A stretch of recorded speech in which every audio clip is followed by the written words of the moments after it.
This lecture is called Conforming with Direct Posteriors, but what I'm going to share with you can be applied to temporary crowns, it can be applied to assessing natural occlusions, just generally the dots and lines of daily bread and butter restorative dentistry.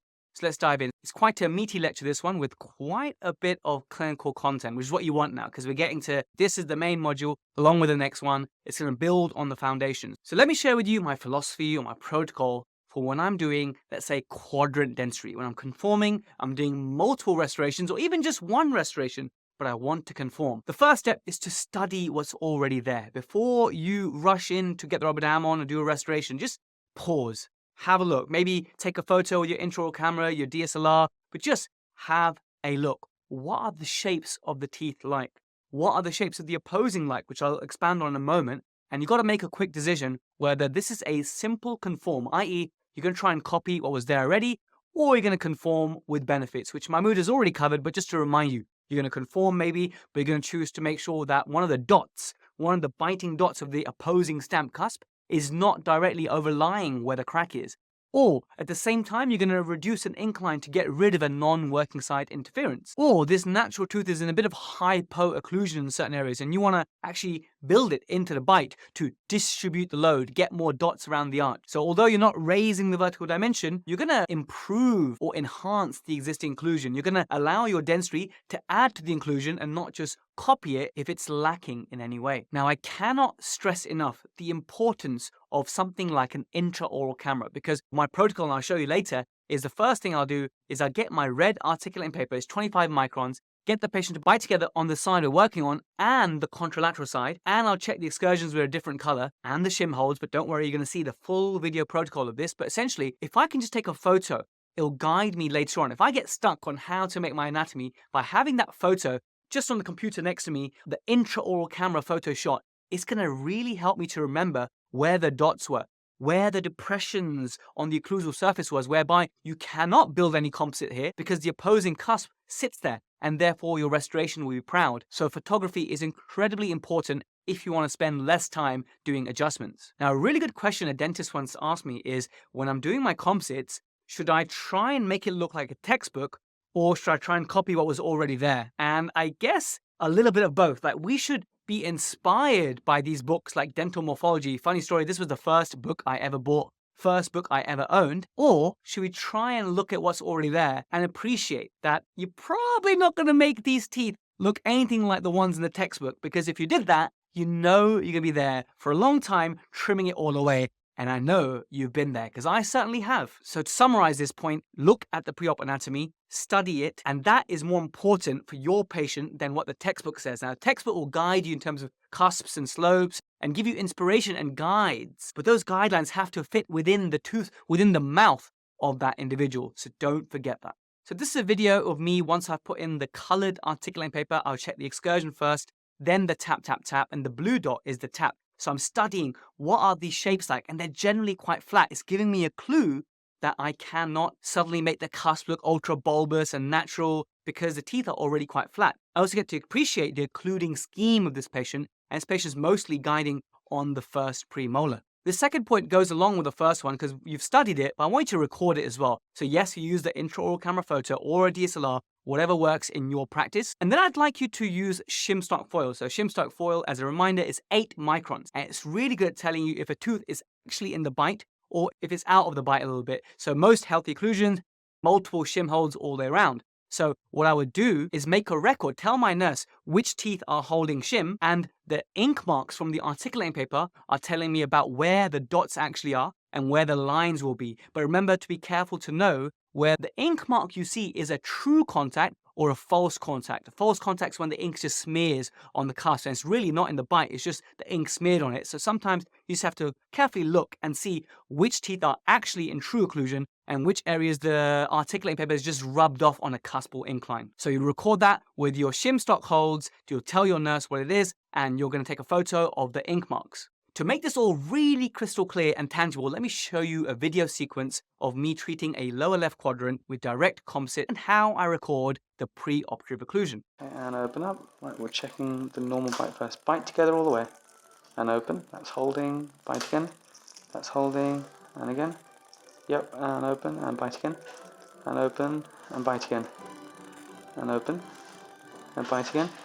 Okay, canine's not holding, so I remember that, and open again, bite again, and open, and slowly bite together, yeah. That's just dragging, okay, good, and open. I just want to pause and say that actually in real life, when I wasn't recording, I'd be really much quicker. I've got my shim holds and there was exactly what I was expecting. Those dots were actually true contacts and every single tooth there was holding shim except the canine. The reason I spent an extra 15-20 seconds is to show you that it wasn't holding, but then also to show you that the mesial of the canine and the distal of the lateral incisor, the shim was dragging. I just want to show you what the drag looks like basically. So that also guides me and that goes in part of my record. Shim dragging, lower left 2, lower left 3. And now I'm about to check the contralateral side because you'll do it when a patient's been there for a couple of hours, you've done an entire quadrant, and when the patient bites together, you'll find that, wow, I've completely conformed because all the teeth are hitting like they're supposed to. But when you go on the other side, you'll find that actually the shim is not pulling like it was before. And usually this means that you haven't quite conformed. The muscles are still not quite happy, or it sometimes means that while the patient was open, it was producing a low-grade trauma for the patient and there was some inflammation. So at that point, you make a judgment call. You say to the patient, let's see how you get on, make sure it settles. Or if you feel necessary, you'll do some more adjustments until the right side comes into the bite, depending on whether you think you have truly conformed yet, or you feel the patient's just achy and the muscles are tired and they just need a bit of time to readapt. So I'll just show you now checking shim on the contralateral side, and then we'll continue the rest of the video. And bite together, and open, and bite together. Great. Okay, so I've got my reference points. Bite together all the way, right? And I'm going to press together firmly and grind to the left. All the way, keep going, keep going, keep going, keep going, that's it.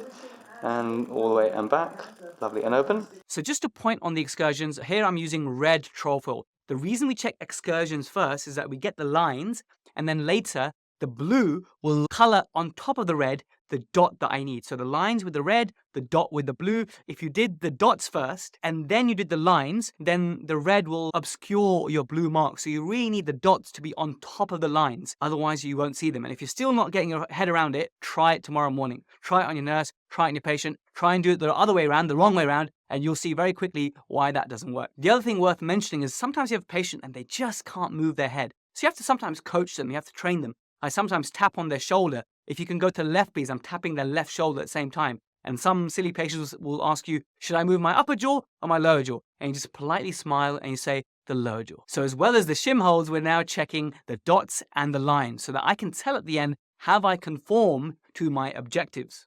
Bite together and open. Okay, so the guidance is coming on this premolar here. Not so much from the 7.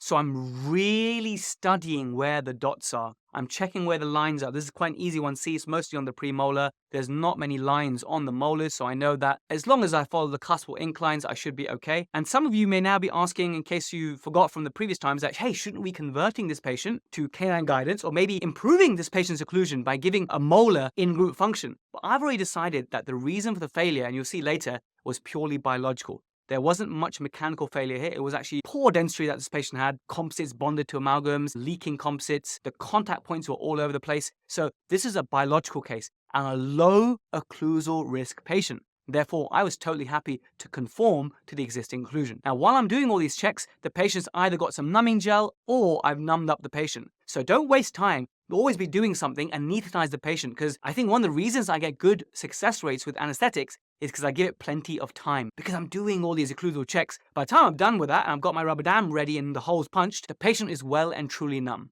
Maybe a little bit from the edge, but we're not touching that. So the 2 teeth we're not touching. And bite together. Great. Now slowly press together and grind to the left.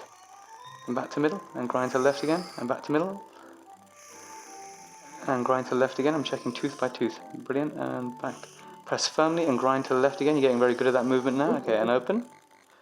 So I see a bit of guidance on this upper left 5. So it's good to just get a mirror in and just check what is the guidance like. Most patients are in group function, especially if you get them to press hard and go to one side. And you're just noting which teeth are in contact. And also, is it a difficult movement? Is it lots of resistance or is it a free movement? And once I got this patient in a rhythm, the movement was relatively free. So I make a mental note of this to check again at the end, and it should look fairly similar. Bite together. Yeah, and grind to the left again. Brilliant. And open. And open up. Nice and big. Simon says open. Lovely. So we're going to keep that wall there. And bite again. And grind to the left. Yeah, okie dokie.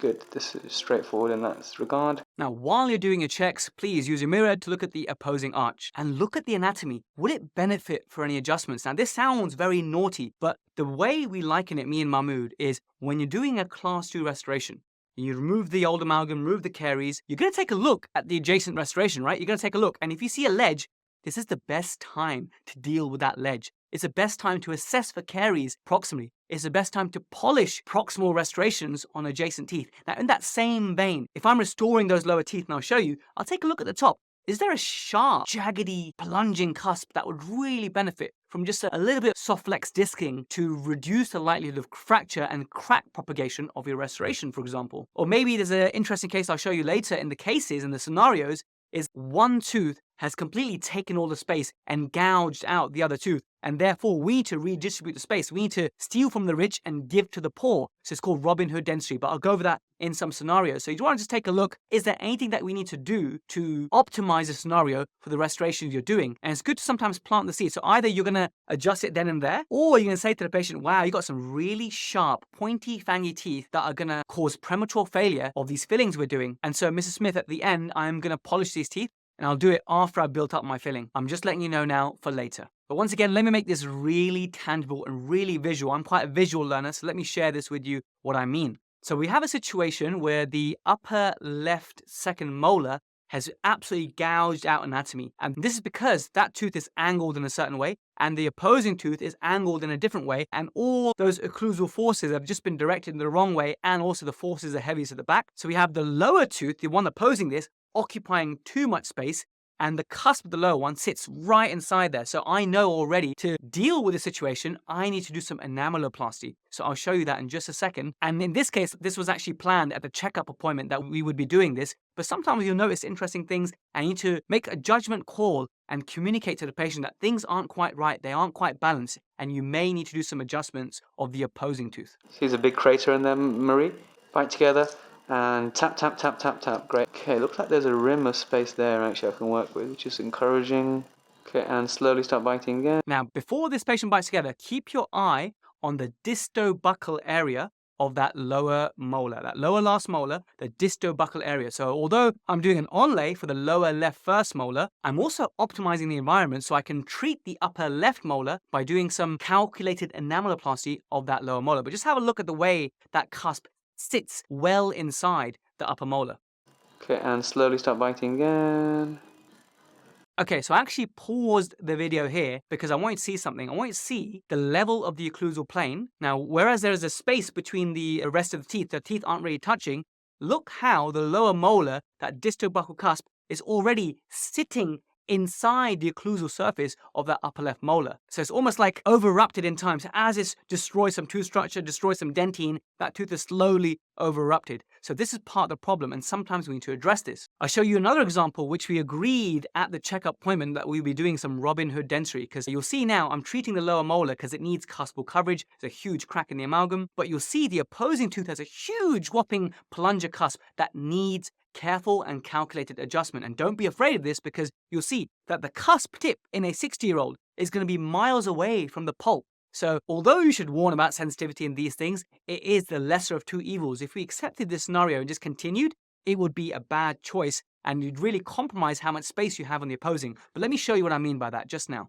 So here I am just removing the amalgam now, and I'm just tidying things up, and I'm doing a little bit of enameloplasty of that area. So here is that plunger cusp. Have a look at this cusp compared to all the others. And I'm just making sure that it's giving me enough space to work with. So now we've done some Robin Hood dentistry. We've stolen from that rich, that upper tooth, and given to the poor, which is the lower tooth. The next step is an optional step. I'm just giving you little gems and little tricks to use. You can use a perio probe with millimeter markings to measure the height of the cusps. So sometimes, for example, in the upper molar, we've got the transverse ridge, and the temptation sometimes is to make your composites look really flat. But if you use a perio probe, you know that the highest point of the tooth is 2 millimeters away or 3 millimeters away from the lowest point of the tooth. So it'll encourage you to build those cuspal slopes and those larger restorations. Or when you're removing an old amalgam, before you remove that distal wall of amalgam, for example, you can actually use a perio probe to measure And then you know how tall to build up your marginal ridge later, because the marginal ridge of the proximal tooth is a landmark. You know that when you restore with composite or a temporary crown or whatever, you're going to make it not taller than the marginal ridge of the adjacent tooth. So let me give you an example. This is real world dentistry. Yes, we can see gingiva. Yes, we can see a missed hole in the rubber dam. And yes, we can see usually air abrasion and amalgam particles. But before I remove this amalgam, this last bit of amalgam, I'm going to measure the height of it. And I'm going to make a mental note of that recording so I know how tall to build up my proximal wall when I come to build it with composite. So at that point, when I can get my matrix band on and actually measure how much composite I need to place to make sure I'm not going to be proud at that marginal ridge region. And the other thing, like I said before, is you measure the depth of that cuspal anatomy, and then you can get an idea that, hey, you got 2 millimeters placed. So if your composite looks completely flat, you know you've gone wrong somewhere, because between the peaks and the troughs, there's a couple of millimeters. And this perioprobe trick made me think about it and made my anatomy better. The next thing to consider to help you conform and decrease the time that you're going to be spending adjusting the teeth is to consider the matrix band and how it places against the tooth. Remember that the marginal ridge won't be higher than the adjacent marginal ridge, and therefore you need to select the correct matrix band, or sometimes you can adjust the matrix band. So what does that look like? Here I'm just building up a core, I'm just placing paracore inside it. But for example, if this was my final matrix, which it wouldn't be in a million years because the contact point is really poor, I would be looking to cut away that portion of the matrix band so I can fill my restoration to that cut point, because if I don't do that and I build all the way up to the matrix band, I know I'm going to be very proud in that area. So be sure to use some sort of a diamond burr to cut it away. And if using sectional matrices, make sure you're using the correct height of tabs. So whether it's a 4.5, 5.5, etc. Sometimes you have to test a few different types, and you want to get the tab to rest on the occlusal surface of the proximal tooth, and that's a guide to getting it the correct height. That marginal ridge very often can be proud, and this will help you to reduce the likelihood of that. The final clinical points to consider when working with composite and conforming to the anatomy is to place less than you think. So I like to put a little bit of increment at a time, and I place less than I think I need, and I really like using something flat, either a probe or a warts carver or some sort of fancy composite instrument, to follow the cuspal inclines that are already on the teeth, and that will help to build my fissure and build my cuspal anatomy. Very often in the past, I'd place my composite and we spend ages drilling in fissures, making fissures, because I'd actually built the restoration too proud. You spend too much time then actually drilling the occlusal part to actually build the fissure. How about we follow the cuspal anatomy, and I'll show you this in a video in a moment, to actually build in the fissures and prevent it being proud in the occlusions, killing 2 birds with 1 stone. Here's a clinical example of that. So we start off with a tiny bit of flowable composite, and here I'm using a heated Esterlite, and I'm going to use my microbrush to adapt. I just find that it doesn't stick to the microbrush and it helps me get my anatomy. This is the main thing right there. Do you see how I followed that cuspal incline to shape that fissure? There we are. I've got that angle following the angle of the rest of the tooth, the rest of the cusp. And there we are. We've instantly made a fissure and we've got some anatomy that looks about right. I cannot stress this enough as an important factor in preventing your restorations being proud. Follow the cuspal inclines. Lean your instrument against the enamel and swipe away. Just like that, you're removing any resin excess. And what I do at the end here is to check, are we happy in the bite?